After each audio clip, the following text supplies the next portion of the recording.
çiyanî serê min tê şekur di dilê min de çêkir tê jiyana min tek bir hêviyên min wêran kir tê rojên geş û ronî hinin kir şevên tarî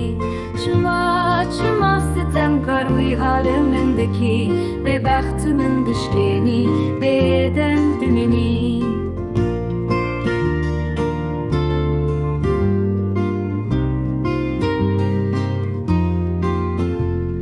Şev û roj li benda te bûn bendewarê çavên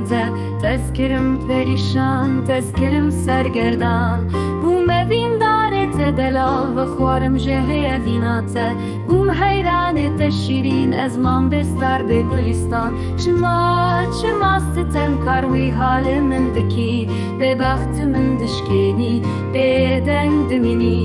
Çavên te yên belekin lê dilê te reşe Gotinên te şîrînin lê kirinên te talin Min dilê xweda te hêviyên min şikandin Te şevên min bêxewhiştin rojên min bêreng kirin